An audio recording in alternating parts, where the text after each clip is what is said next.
Imagine for a second that you're holding a book. It looks like a standard spiritual text, Bible paper, thin pages, maybe some gold lettering. The works. Exactly. But what's inside is not your standard Sunday school material. Not even close. This book claims that the physical world, the chair you're sitting in right now, the traffic outside, even the body you see in the mirror, it isn't real. It claims God didn't create any of it. And this is the really mind-bending part. It suggests that everything we think is solid is actually a collective dream we're all having. It honestly sounds like the plot of The Matrix or some, high-concept sci-fi. But what you're describing is the basic premise of Course in Miracles. And that is exactly what we are diving into today. This is the deep dive, and we are unpacking one of the most dense and, I think, controversial spiritual documents of the 20th century. We've got a stack of notes here, and we're drawing a lot from the work of the Circle of Atonement, who've been analyzing this thing academically since, the early 90s? Right. And our mission really is to synthesize all of this. Yeah. Because the Course itself it's massive. It's 3 big volumes. A text, a workbook. A workbook for students with 365 lessons, and a manual for teachers. And it's written in this, blank verse. Yeah. It is so hard to get into if you just pick it up cold. So we're going to try and bypass some of that dense poetry and get straight to the architecture of the philosophy.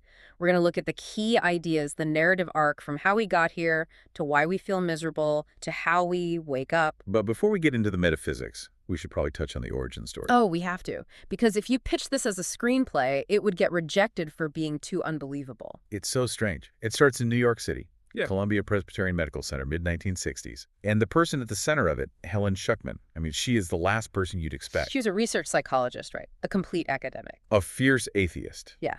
Very rational, very scientific. And her department, by all accounts, was just a toxic place to work. I think we can all relate to that. Oh, yeah. She worked with a colleague, Bill Thetford, and they were just constantly at each other's throats. Office politics, resentment, just a miserable environment. The kind of place that just sucks the air out of the room. Exactly. But one day, this is in 1965, Bill just kind of snaps. He gives this speech to Helen, and he basically says, there must be a better way to live than this. We can't go on fighting. And she agrees. I would have expected her to argue. That's what's so surprising. She agrees. She says, you're right, and I'll help you find it. And that agreement, that shared intention, that seems to be the trigger for everything. Okay. Soon after, she starts having these vivid dreams, visions, and then she starts hearing an inner voice. She called it a rapid inner dictation. And the voice told her its name was Jesus. And she was fully awake when this was happening. This wasn't like a trance state. Totally awake. She could stop to answer the phone, do her work, and then just pick up right where the dictation left off. For 7 years, she scribed this in shorthand notebooks. Bill typed it up, and the result is in the Course in Miracles. Wow. So regardless of what you believe about where it came from, the text itself is what matters, and it claims to be a direct correction of traditional Christianity. A huge correction. That's a good way to put it. It uses all the same words, God, Jesus, sin, but it completely remixes their meanings. It's like it's hijacking the language to undo the traditional ideas. So let's start with the biggest one, God. Right. If you think about the traditional Western idea of God, it's pretty dualistic. He's loving, sure, but he's also the judge. He's wrathful. There's punishment. The fear of God idea, the smiting and the hugging. Precisely. The Course asks you to do something pretty radical. It asks you to imagine taking that wrathful side, the judgment, the anger, the punishment, and just shave it away completely. Like it's not even possible for God to have those qualities. So a God that is incapable of being angry. Incapable. And then you take the loving side and expand it to infinity. The Course describes God as this infinite creator who loves with this unconditional love that is totally free of judgment. The Circle of Atonement uses a great analogy for this. They say, think of the strongest love you can imagine on earth. A parent for a child, maybe. Sure. The Curse says comparing that love to God's love is like comparing a lit match to the surface of the sun. It's an intensity we just can't really fathom. That sounds great in theory. But this is where the logic just hits a wall for me, and I think for a lot of people. If God is this perfect son of love and he created everything, where did this come from? The mess. Yeah, the mess. War, cancer, cruelty. If God is perfect, why is the world so painful? That is the million-dollar question. And the Curse's answer is a total shocker. It says, God did not create the physical world. Wait, hold on. The text explicitly says God didn't create the universe. Correct. There's a direct quote. He is not mad. Yet only madness makes a world like this. Only madness makes a world like this. That's a heavy line. It really does. It creates this binary. There's reality, and then there's illusion. In the Course's view, God only creates what is like himself. So pure spirit, limitless, formless, eternal. That's heaven. That's the only true reality. And everything else. The physical universe, planets, time, space, our bodies, it's all considered unreal. So we're back to a kind of spiritual simulation theory. In a way, yes. The core teaching is that our true identity isn't this person in the mirror. We're spiritual beings. The mantra is, I am as God created me. The idea is that we are perfect and sinless right now at this very moment. We haven't really we've just fallen asleep. Okay, I have to push back on that because I feel like a stressed out podcast host. This hallucination or dream or whatever it is, it feels incredibly real. How did we get from perfect heaven to this? It does. And that gets us to the separation. To get this, you have to understand who we are. The Course calls us the Son of God. But that doesn't just mean Jesus. It means all of us. All of us. We're all part of one single infinite consciousness, like drops in the ocean.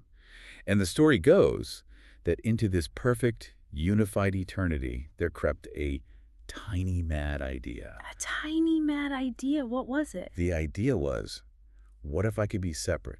What if I could be special, on my own? What if I could be my own creator? And the Course says we should have just laughed at it. Exactly, because it's impossible. A wave can't be separate from the ocean. But instead of laughing at this absurd idea, we took it seriously.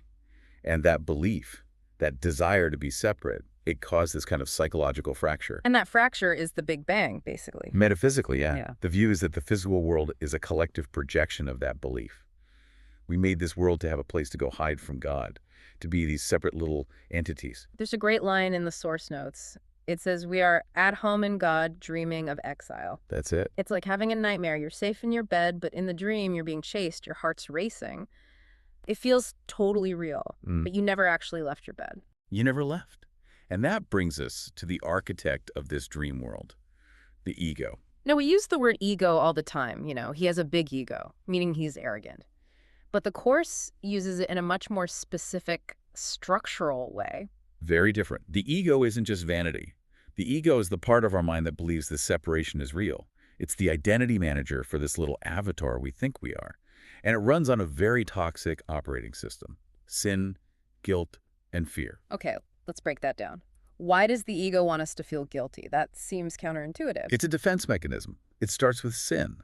Not like a moral failing, but the deep unconscious belief that we actually did it. We destroyed heaven to be individuals. Which leads to guilt. Massive guilt. Honey. I feel terrible about what we think we did, and guilt always demands punishment. So that naturally leads to fear. Fear of God coming for us. Exactly. The ego tells us God is furious and he's coming to get us for what we did. So we hide in these bodies, in this physical universe. We project our fear out onto the world, and we become afraid of death, afraid of each other. And the ego loves this, right? It's a protection racket. As long as we're scared, we think we need the ego to keep us safe. It's a survival machine for a self that doesn't even exist.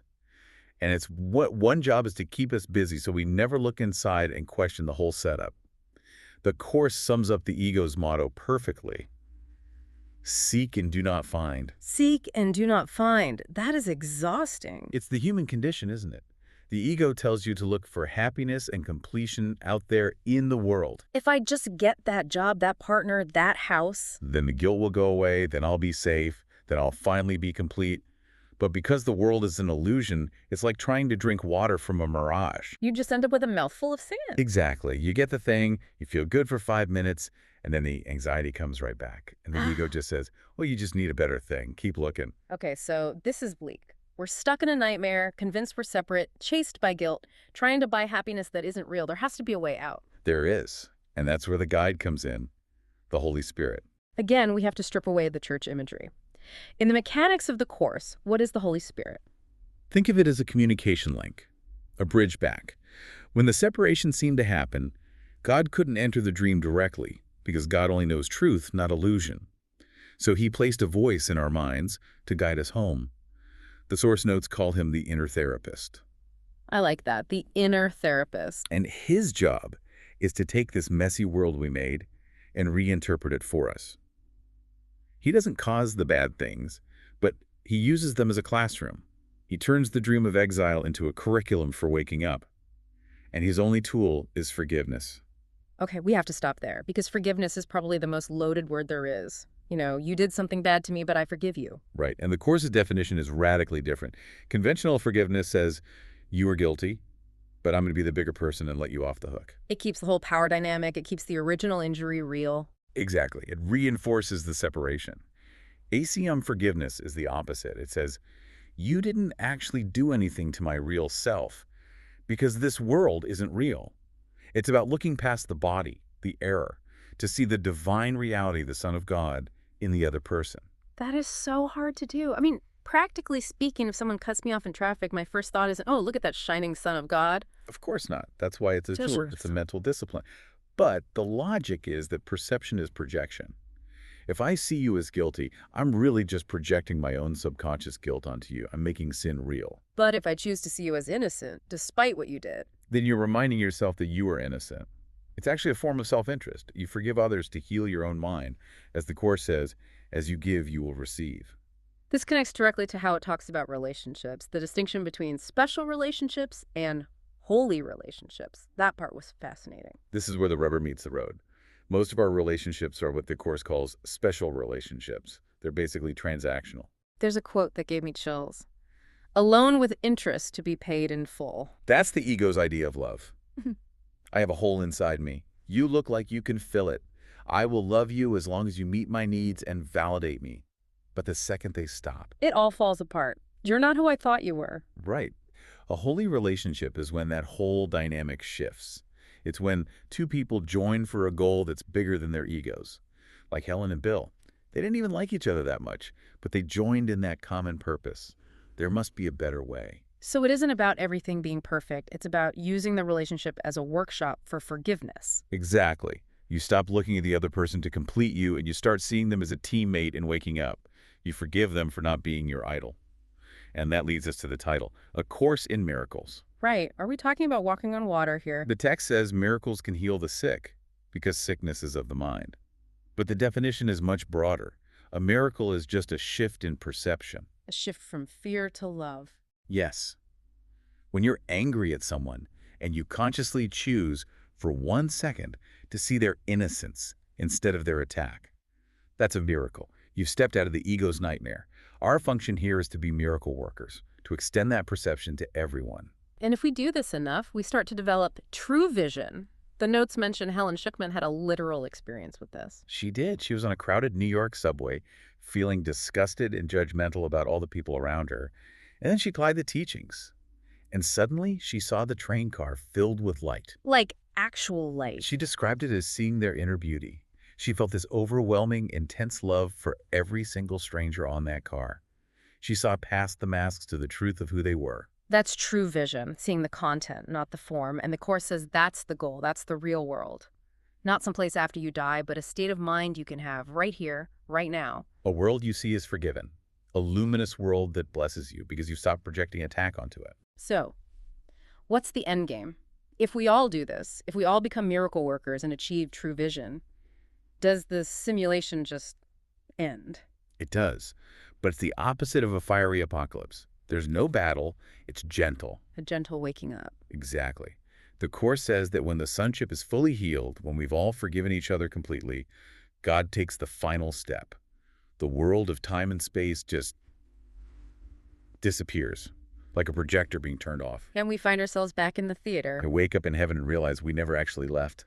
The whole thing was just a tiny mad idea we forgot to laugh at. Awake in heaven in the heart of love. I mean, it's a staggering worldview. Let's just recap the journey. A tiny mad idea of separation, a fall into a dream of guilt, a guide in our minds leading us to forgive everyone, and finally, the dream just dissolves. That's the grand story. And what's so fascinating is, even if you're a total skeptic about the metaphysics, the psychology is incredibly practical. How do you mean? Well, think about the shift it offers. If you see the world as a classroom for forgiveness instead of a battlefield for survival, that changes everything. You move from being a victim of the world to being a student of it. Right. You take away the power of anything external to actually hurt you. It's a kind of psychological invulnerability. It's what the opening lines say. Nothing real can be threatened. Nothing unreal exists. Herein lies the peace of God. Exactly. So here's a final thought for you listening. The Course claims that perception is projection, that the world you see is just a mirror of your own mind. If the world looks dark and unfair, it's because you're projecting your own inner guilt onto it. Which is a tough pill to swallow. It puts all the responsibility on us. It absolutely does. But let's flip it. What if you decided, just for today, to stop projecting guilt? What if you decided to look at the next person you see, your boss, your partner, a stranger, and actively try to see them as a perfect, innocent son of God just behind the mask? According to the Course, if you could do that completely, your nightmare would instantly become a happy dream. The world would literally look different to you. It's a challenge worth trying, I think, even for 5 minutes. See if you can spot the real world peeking through the cracks of this one. It might just change your day. Or your entire reality. Thanks for diving deep with us. My pleasure. See you next time.